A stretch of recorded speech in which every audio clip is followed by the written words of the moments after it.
Commissioner Hudson is absent this evening. First up on the agenda, citizen communication. The Planning and Zoning Commission welcomes comment on items relevant to the Planning and Zoning Commission not already scheduled on tonight's agenda. In accordance with the Texas Attorney General's opinion, any public comment that is made on an item that is not on the published agenda will only be heard by the Commission. No formal action, discussion, deliberation, or comment will be made by the Commission. Each person providing public comment will be limited to 3 minutes and will be asked to state his or her name and address for the public record. Is there anyone wishing to address the Commission this evening? Seeing none, we'll move on to item 3, the consent agenda. All matters listed under the consent agenda are considered routine by the Commission and will be enacted by one motion. The items include preliminary and final plats where staff has found compliance with all minimum subdivision regulations. All items approved by consent are approved with any and all staff recommendations.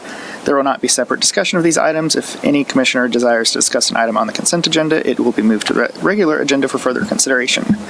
Are there any items the Commission wishes to remove from the consent agenda this evening? All right, first of all, I'll take a motion. I wanted to read the record first real quick. Thanks. Item 3A was approving a final plat for the Lislo Tract Phase 5, approximately 24.927 acres, situated in the Alexander Walter Survey number 67, situated in the Pflugerville, Texas, generally located east of Crumpton Drive and west Lorant Lane, to be known as Lislo Tract Phase 5 final plat. And item 3B, approving a third revision to the approved preliminary plan for Lakeside Meadows, an approximate 320-acre tract of land out of the William Caldwell Survey, section number 66, abstract number 162, and the East Kirkland Survey, abstract number 458 in Pflugerville, Texas, to be known as Lakeside Meadows, preliminary plan revision 3. And with that, I'll entertain a motion. So move to approve. Second. All right, all in favor? Aye. Any opposed? None opposed? Motion passes. Thank you very much. To consider, we have item 4A with Jeremy, Principal Planner, to present a site development waiver. Good evening. How are you? Great. So tonight we're going to be talking about a property that's just on the southwest corner of Piccadilly and Grand Avenue Parkway. It's the property that's outlined in blue. This is actually for something that you haven't considered in the past. We haven't talked about parking waivers, but this is one of those items that does come to the Planning and Zoning Commission for consideration in the event that we have a situation like this. So this is a project that is going through the site plan process. Site plans are not something that typically comes to the Commission for consideration, as long as they meet all the administrative requirements that are outlined in our Unified Development Code. We just move forward with it and it gets approved. In this situation, the applicants are intending to establish a business at this location. It's about 4,000 square foot office. And with that, they are needing to provide their parking spaces to be able to accommodate for their business operations. What this business is it's a cleaning operation, cleaning business, and they have passenger vehicles that they park on their property and then they Yeah. Can't you hear me? Nobody wants to hear me anymore.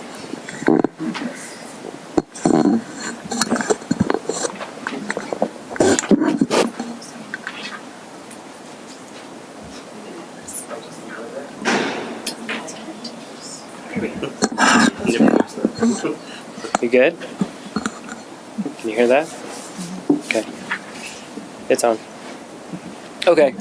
So applicants propose to be able to provide additional parking on their site to be able to accommodate for their business. They're able to provide their required parking spaces on site, and then their operations, their business operations require.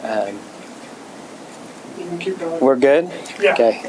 To be able to have their employees being able to arrive on site at the same time as they also need to have their vehicles on site.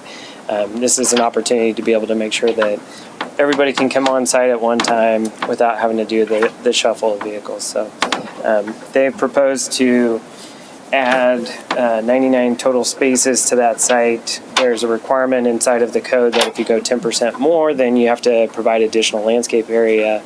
If you go 20% or more, then that's where it needs to come to the Planning and Zoning Commission for consideration. So they've gone through the process with staff to find alternative landscape compliance so that we can make sure that everything fits on that site in compliance with what our codes allow for.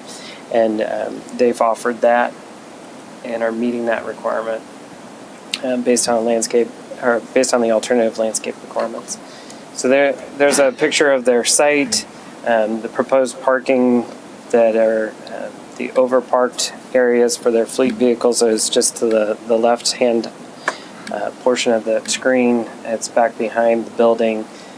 It will have a screening wall that will provide screening from Piccadilly just to the north, and the building will screen most of that parking from Grand Avenue Parkway. And then the landscaping plan that identifies that the area is landscaped, and then they're upsizing caliper inches on their trees to be able to meet the tree requirements. They're also paying a fee in lieu of trees that will work through the alternative landscape compliance options there. This is one of the reasons why the applicant has requested this additional parking, is so that they can make sure that their vehicles are put on their property and in a space that they can contain it, so that their employees and that their fleet vehicles are not out onto the streets or over into adjoining properties. I mentioned in the staff report that the adjacent properties are retail and office land uses. Those also have peak times that are equivalent with this proposed office. So if we were trying to do a shared parking plan, we would end up having conflicts and vehicles parked all over, and people wouldn't be able to get there. So staff does recommend approval. The applicant is also here that if you have questions about their particular business, they'd be able to answer those. So Okay. be happy to answer any questions or take a recommendation. Do we do? I do have a question, and I have to disclose this. So I actually know the applicant, and our family's done business with them. Do I have to abstain from voting on this? Do you do business with them? Do you have a I don't know if person? we do currently. I have to check. But I think this year. It's a cleaning company, right? So I just want to make sure that if I vote, that I'm not in trouble. When you say you do business with them, does that Our mean? family hires their company to clean. Okay, I would great. say no. Okay, thanks. Okay. They're great, by the way. Do we need to request public comment and then close public comment and then? This is just us. No, this is just a discuss and consider. So Oh, okay. if you had any questions, then you can ask those, and otherwise you can make a recommendation. I have a question.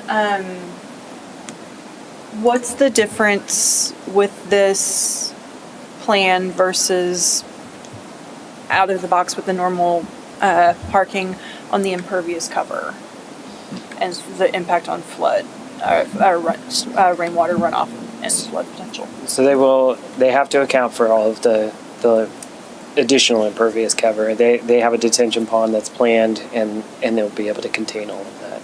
Okay. I don't have the exact number of what it was prior to that additional, but Has somebody with the appropriate expertise reviewed it? yes. Okay. And that person isn't me, so just glad an expert has looked at that. Yep. So we don't vote on this? Yes, you do. Yeah. Oh, we do vote on I'll it. entertain a motion unless anyone has other Any other questions? questions or discussion. I move to approve. Second. Okay, all in favor? Aye. Maybe Any two. opposed? All right, motion passes. Thank you very Thank much. you. All right, next up on the agenda, item 4B, we have approval of amendments to the CDBG action plans. Righty. Good evening, Commission. So tonight, I bring forward amendments to our Plan Year 22 and Plan Year 23 to reallocate funds to an existing project within those years, so that we can better serve our community with those funds, as right now the projects have closed. So in PY 22, per the caper, y'all saw that we didn't spend, we didn't have the full expenditure of the youth scholarships and the workforce solution. The youth scholarship ended up with just $715 for that year. Through the last year, city staff has worked with workforce to help promote that project, and move forward, and was able to expend just under 13,000 of that 25 that was allocated to them. And then the remaining balance we will be taking to reallocate towards the streetlight program that is currently being kicked off.